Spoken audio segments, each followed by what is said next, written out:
ones, and welcome to an amazing edition of Xtended Expressions. I am your host, Eva Toby, and I'm so glad for us to be back. Thank you so much for all the positive energy from all the fans wondering, when are you guys coming back? Well, we are back with our season 2 kickoff.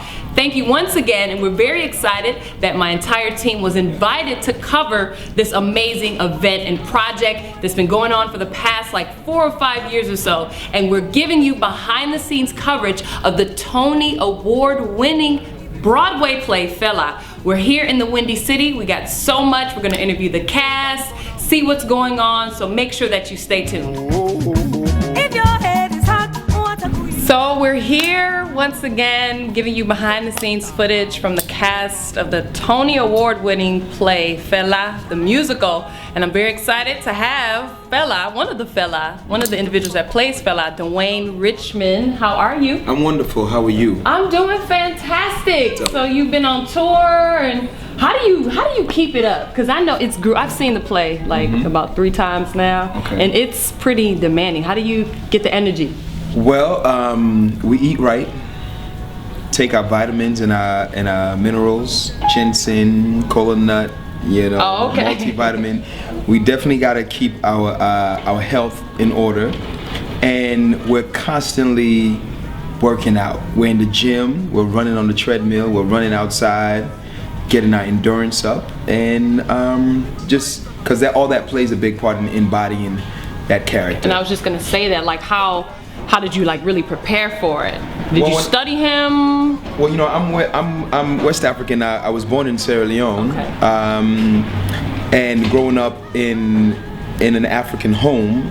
My parents are like very, very African, so I was always, music was always around. But it wasn't until my cousin San Gauja, when because he's the guy who originated the role actually.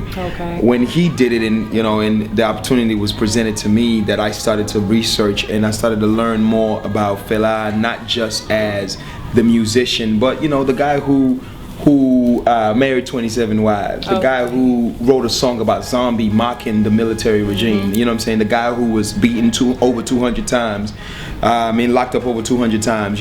So it was then where I learned more about. I started to dig deep into the history of the man.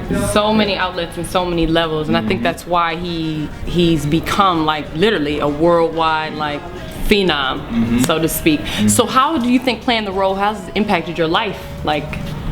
So how did it impact my life? Okay, well, I married 27 wives. Oh, wow. I was like, what?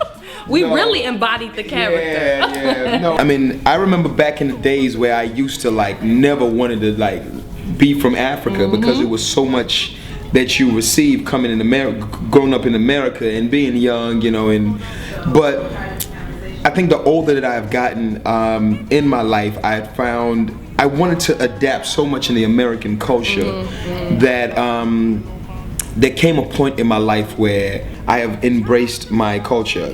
I'm in love with Africa. I'm in love with African people. I feel you know what I'm saying? And not just West Africans, but in every city that I have been to doing this show, I have met a wide array of Africans from all over, and I realized how beautiful our people are. Thank you. So, I was like, don't make me blush. But I have built not only a respect, but there's a fascination that I have with African people, our different features, what makes us, what makes a West African looks different from a South African, or an East African, so North or for that matter. But that's what Fela has done to me. I have embraced my culture, you know what I'm saying? And I love it, Yeah, and you should, and we should be proud of being African. And I think all of us have gone through that transition, especially being younger in school, and you get called all these names and African this, and you just like, oh no. But now it's like, what? And it's cool to be African. I'm like, yes, I'm Nigerian and I'm proud of it. Africans I'm telling you, man, this is the era of the Africans. It sure is. You know what I'm saying? And that's why when you have shows like Fela that is showing a different side of Africa, it's not just a typical, what the ignorant mind would think Africa is huts, it's people running around naked, it's zebras, you know what I'm saying, eating raw meat. But then you see another side of Africa. Fela is, you know, he was, I mean, apart from being a pioneer of Afrobeat, you know, but he was a small man, but he had such a big heart. You know what I'm saying? And he feared nothing. You know what I'm saying? And it reflects, you know, and people will get an idea of that when they see the play. So like, what can people expect? Because there's some people, I'm sure, that are watching this like, okay. I even have some people like, who is that? I'm like, what? Were you living under a rock? Like, what can they expect, whether they know him or not? Well, what to expect whether you know. If you know Fela and you know Fela's music, you're just gonna be in awe. You're gonna have a good time. You're gonna laugh. You're gonna cry. You're gonna dance. If you don't know Fela, you're gonna wonder why you never knew of this man. You know, and the show is brilliant. The costumes, you know what I'm saying? The music, the live band, the colors, the lights, the set. You're gonna be inspired. You know, you're gonna be moved. We are here with Adesola Osakalumi, my brother, the man of the hour. He's on his way. We really thank you so much for taking the time out to talk with us before you hit the stage. So can you just tell the viewers out there, like, what's your background, like, in coming on board with this project?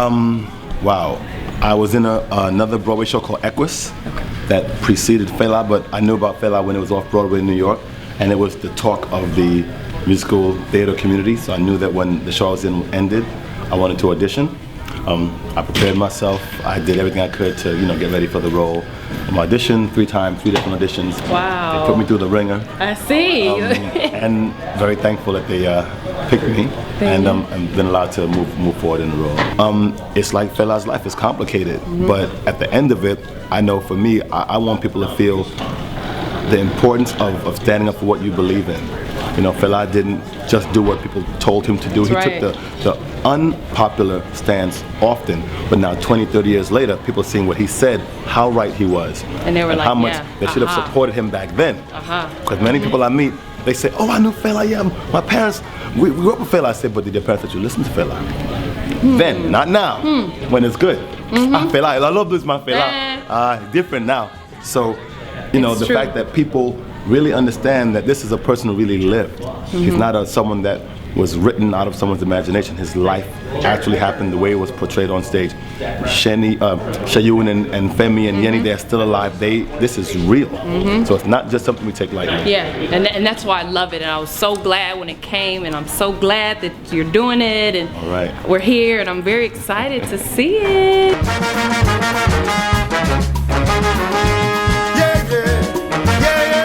This is one of the baddest shows in the country. Is it? And this is the show that everybody needs to be watching tonight, because it's we live at the Shrine. For me, well, I mean, my background is traditional West African drumming, so, you know, djembe has always been my main instrument, my forte. So I grew up playing traditional West African music, and obviously Fela's music is not traditional African, it's Afrobeat. It's a genre he created, and he had his specific sounds that he wanted in his music. So for me, coming in, I had to now shift my mind. I know that I'm a, you know, percussionist, and yes, I play music, but then how do I fit my sound within, you know, Fela's vision and how he, you know, could interpret it? And it's always been, you know, it's been a big thing because that sound is not her, but for me, I had to overcome it and kind of conform.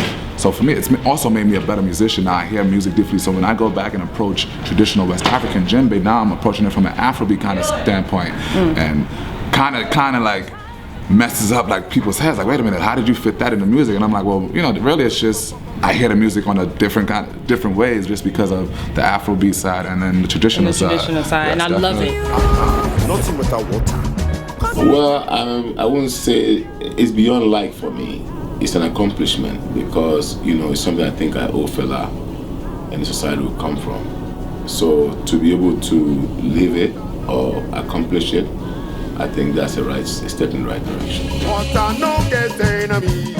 So there you have it, ladies and gentlemen. We hope you enjoyed this amazing edition of Xtended Expressions as we went behind the scenes, brought you cast member interview, exclusive footage from the play Fela. Fela the Musical. It was definitely, indeed, all worth it. Again, I personally, I'm like, again, this is really near and dear to my heart. Again, I'm a huge fan of Afrobeat. Again, being Nigerian, I remember my mom would play Fela, you know, when I was younger. So it just really further just enhanced the whole experience today. And again, just thank you to the entire cast and team for letting me and my team come out and have just this experience with them here in the windy city of Chicago. It literally is windy, but it was all worth it. So thank you once again, and once again, join us for the next episode of Xtended Expressions. As always, keep it fun, fierce, and fabulous. Peace.